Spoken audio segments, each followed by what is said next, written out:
Hey, no more. Hey.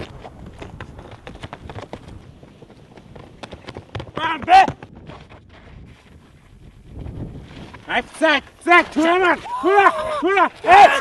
Zak, tournament! Like you, Steph, huh? Like you! Come on.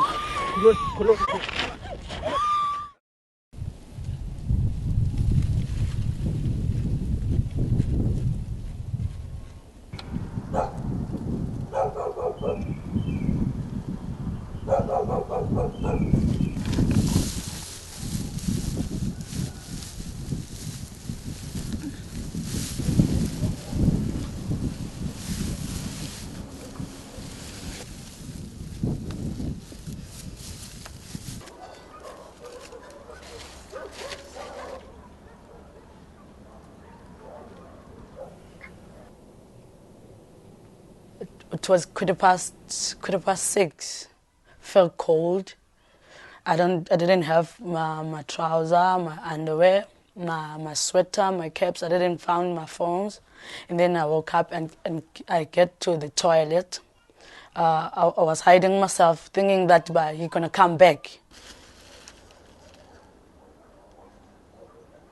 It was sore at my vagina, but I was telling me that I have to go to find some help. The police, they didn't find these guys. You see? They want me to investigate about this guy. How could I get that? Because the other people, maybe they know what happened, and then they can't tell me because they're scared of that guy. They hate that I'm dating ladies because they say that we are ladies. We're supposed to get fucked by the men.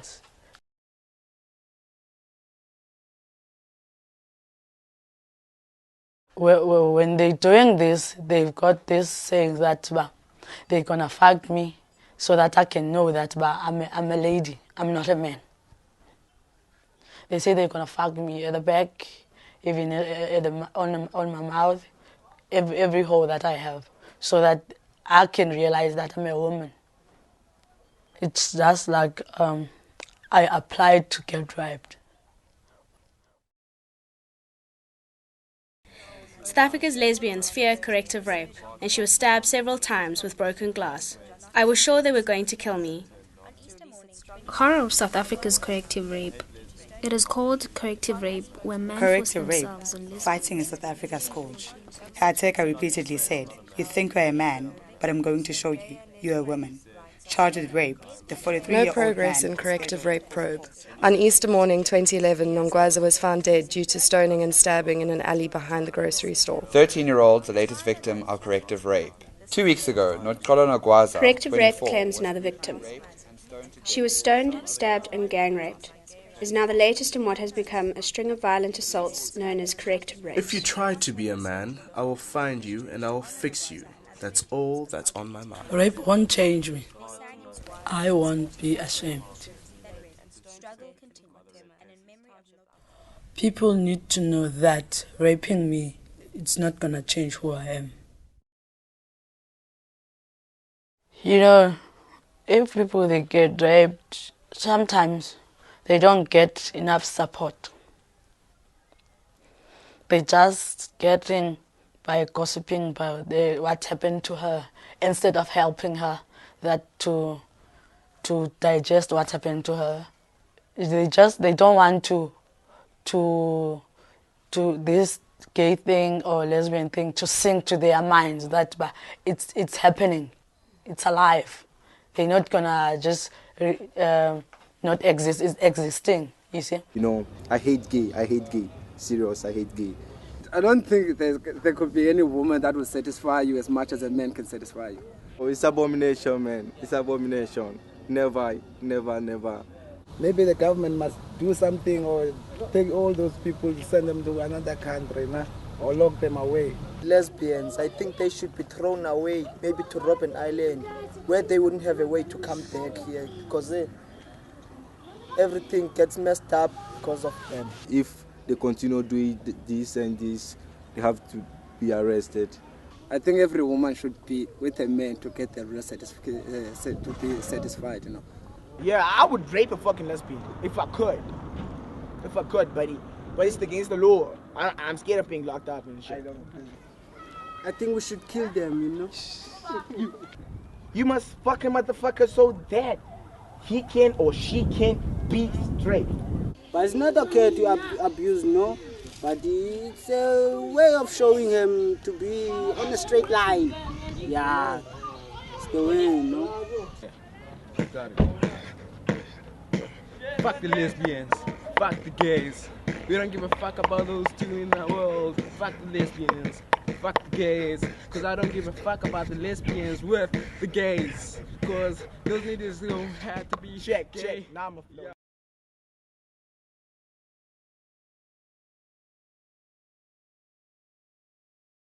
Bandihlaba emqolo. Banditshalela eludongeni. Wandibetha emehlweni lam lokunene.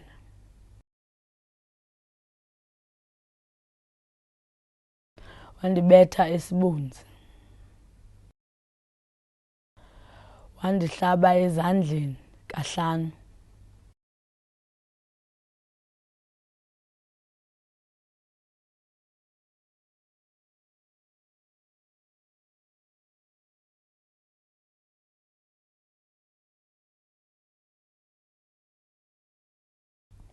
Baza bandidlwengula ke ngoku.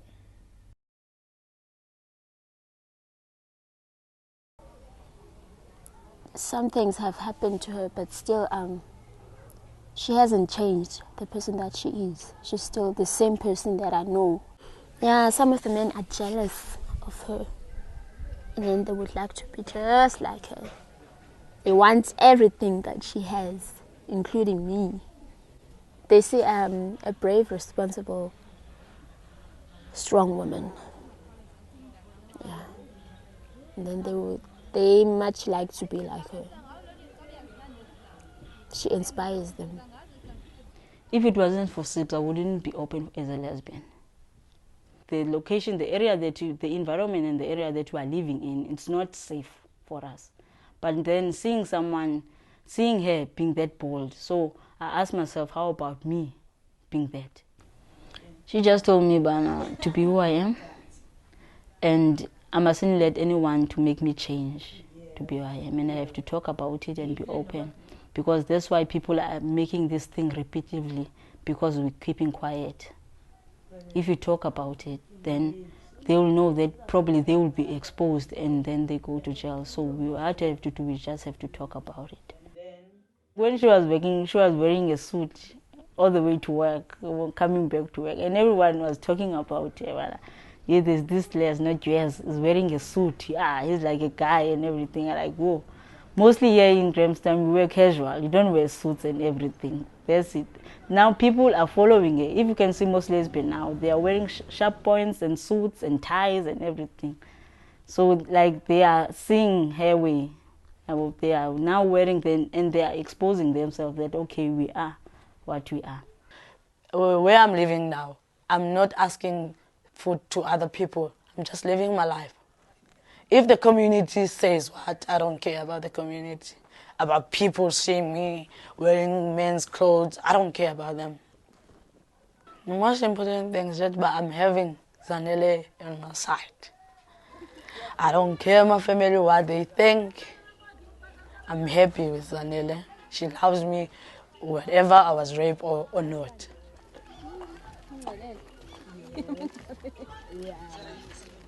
Yeah, we've got upside and fighting. They're little fights, you know.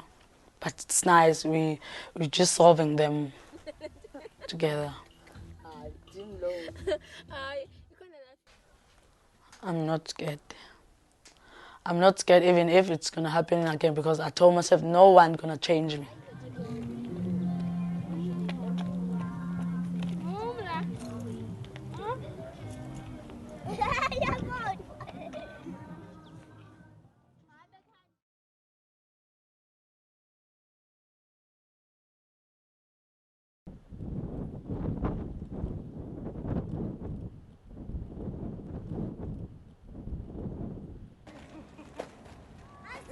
This area of the township is very close. Everybody here knows everybody and is looking after everybody. Many people from outside the township panic by the idea of living in a township, but it's the most protecting environment that you can think of. To be honest, Port Alfred is the best place in the world, well, as far as I've seen. In Holland, where I was born and where I grew up, I got a partner who is from the township where I'm living now. And he moved to what he was doing as an artist. He ended up in the Netherlands. With Vuyo, the most fun thing I experienced with him, well, there were many fun experiences, but the one was to see him perform as Miss Thandi, when he was just the drag queen, but he was a sangoma. He was a black woman in traditional clothes with the most magical voice. He was Miss Thandi, and he just was beautiful. Vuyo was worried about telling the family about the relationship. But a month before the trip to the family, my friend passed away. So now I had to meet the family without the family knowing about our relationship for his funeral. I didn't want him to be buried in the Netherlands. Just the thought of being in the ground, in that cold, grey place. So I said, we have to find a way to get him to South Africa. So it was quite a dramatic meeting at the airport. And then we tried to collect the coffin. The cargo flight from Europe to Joburg, Boeing 747, had crashed in Nigeria. So there was no body. We did the funeral without anything. We just did the funeral ceremonies, and that was all we could do. And then I had to go back to Holland. Maybe 5 hours later I got a phone call. South African Airways, there's a ticket waiting, fly back to South Africa, because we found the body. And this time there was a real size coffin. We took it to Port Alfred, and then we had to identify if it was him, what was a bit of a mission impossible. What we saw was a body in bandage. Just the body, half arms and half legs and no head. So we said, well, it could be him. I had changed my entire life to him. That was my whole new life. So suddenly I was completely lost because I had nothing to live for and I had no clue what to do. Anyway, during the funeral and all that confusion, there was nobody took the opportunity, including me, to sit down and talk to the mother, trying to explain what was going on. I was very happy that when I left, she said to me, I lost a son, but I got another son, and that's you. So I was very happy with that. So I was here without a job. I didn't really care. I just wanted to be away from Holland. I found out that the river just down here, about 100 meters away from the house where I was staying, is one of the main rowing venues in South Africa. And it's the training venue for Rhodes University Rowing Club. And my background from Holland was coaching rowing. So I was just very lucky. They didn't have a coach for their first team, so they asked me. But now we have me living in this township and coaching on the river that everybody from the township knows, because you see it from the township and you walk along the river to town. Everybody knows rowing here. So the kids ask, and what about us? So that was the start of Nimata Rowing Club. It took me 2 years fundraising to get enough equipment and some money to be able to run it. We wanted to start another sport because we saw that there was a limit in the size of the rowing club. You cannot expect it to grow to hundreds of people because some kids don't want to row. So we thought, okay, let's look for another sport. And there was this little boy, a neighbor of mine, who was always doing those crazy, scary jumps. So I thought, well, next sport should be gymnastics, trampolining and tumbling. We didn't know anything about it. I didn't even know the word gymnastics, but we found out, and we just had to learn how to do it.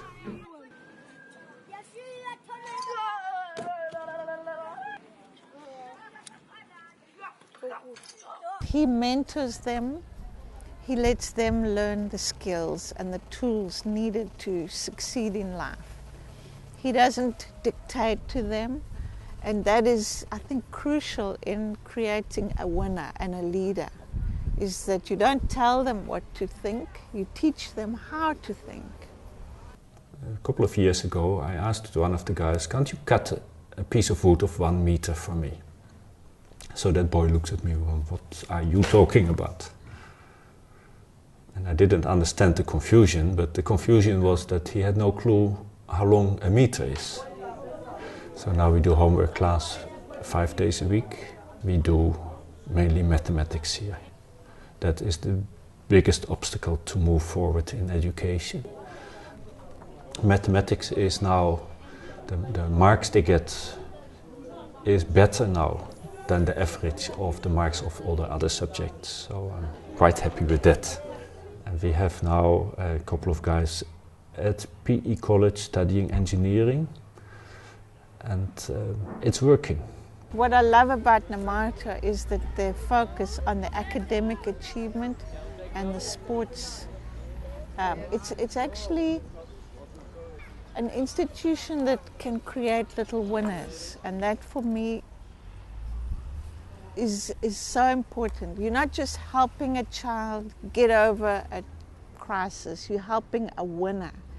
If you grow up in this place, there is no hope, there is no future. Even if you try, you get stuck and it's finished.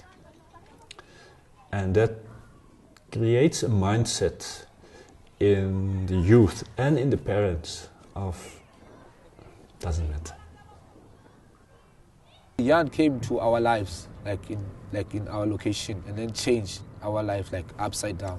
Because we were like, our mindset, we like just sitting and waiting for anything to happen. Like most of people, if you can see, the most of guys that are sitting into the corner, that corner we call it the loser's corner. We were sitting to that corner. Most of us were sitting to that corner, like sitting and waiting. But now we're doing some stuff, like learning, working and everything. We're getting some skills, the computers, how to coach, how to drive the motorboat. If Nimata Change Your Life wasn't there, I don't think I would be like here. I should have been dead or in jail. Both of those things. I was like, I was involved like in drugs and alcohol, all those stuff. First time, like since 2006. So Lembato Chinjala came to my life and changed me upside down. So I was this like better person now. Maybe it's a bit arrogant to say, but I think what we do is about the most important thing that needs to happen in the country. Because if we don't give our youth a future, then where is this country going? And then when you look at the excitement of the guys in our program that see their opportunities and see a future for themselves,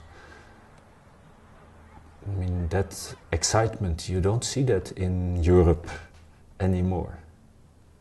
You don't see that in, let's say, spoiled kids. But here it's an opportunity that they could never dream of is in their hands now. And the excitement and the energy that they have to take that opportunity gives me a lot of hope for the future. I become a better person because first time I did have like an anger problem because I didn't knew my father, and also I was taking that out of other people, like to my family. But at the time I joined rowing, and then I started to realize now I don't need a father to be a better person. There's one guy who's living with him now. They see him like a father. Me too, I see him as a father. I've learned a lot from him. I never wanted to be a parent. I never wanted children. I never wanted to be a teacher. But life doesn't go the way you plan it. I mean, I never planned to start this organization. It just happened. And now I'm a teacher. And for many of the members, I'm more the father than their real father, if they have a father. What is maybe a sad thing, but I'll have to accept it and take that responsibility, because if nobody else is doing it, you can't let the child down. They can forget about me as long as the project keeps going.